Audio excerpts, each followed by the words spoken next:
સાબેન કનુભાઈ તડવી, હું લીમડી ગામના રહેવાસી છું. મારું નામ દક્ષાબેન કનુભાઈ તડવી, હું લીમડી ગામના રહેવાસી છું.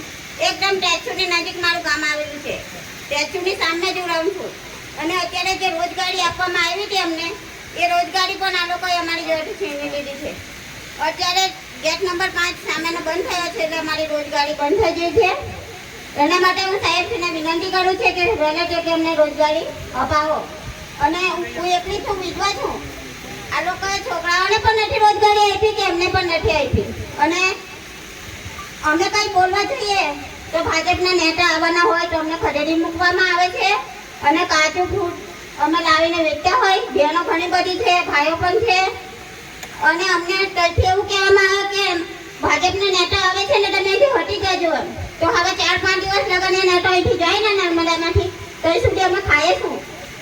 અમારે હાલ લાવીને ખાવાનું અમારું છે, તો પણ આ લોકો અમને એ નથી. અને રિક્ષાવાળા ભાઈઓનો પ્રશ્ન છે, બહારની એજન્સી આવેલી છે અને તાત્કાલિક એ લોકો બહારના વ્યક્તિ જો પાસ લેવા જાય તો તૈયારીમાં એ લોકો પાસ કાઢી આપે. તો અમારા આદિવાસી છોકરાઓએ ગુનો ઉપાડ્યો છે. અને હમણાં અમે ગયેલા, અમે સીએ સાહેબને મળવા, ત્યારે એવું કહેવામાં આવ્યું તો ઓફિસેથી છોકરાઓને બધાને લઈને ગયેલી, જેટલા ડ્રાઈવરો હતો રિક્ષાને એમને, ત્યારે એવું કીધું હતું કે સીએ સાહેબ 1 મહિનો થયો રજા ઉપર છે, તો અમને નથી મળ્યો. તો પછી અમે એમને રજૂઆત કરીને આવતા ગયા અને બીજા દિવસ સીએ સાહેબ ત્યાં આવી ગયા હતા. અને 1 મહિનાની રજા ઉપર છે એમ બોલ્યા આ લોકો. એટલે અમે ઓફિસમાં જઈએ તો અમને જૂઠું બોલે છે કે તમને આજે નહીં મળે સાહેબ. તો કેવી રીતના આ લોકો કેમ અમને જૂઠું બોલે? અમારા આદિવાસીની જમીન લેવામાં એમને ગમે છે ને આદિવાસી લોકો નથી ગમતા. શા માટે નથી ગમતા આદિવાસી લોકો?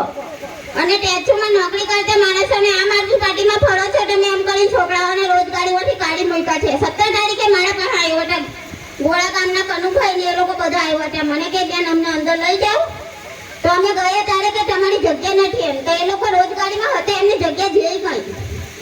અને બીજો પ્રશ્ન, અમારે સમસાનમાં જવા ગામમાં જે બી કંઈ કોઈનું મરણ થાય તો અમારે ઓફિસમાં જઈને રજૂઆત કરવું પડે પહેલું કે અમારા ગામમાં આ બીના બની છે, અમને રસ્તો ખોલી આપો.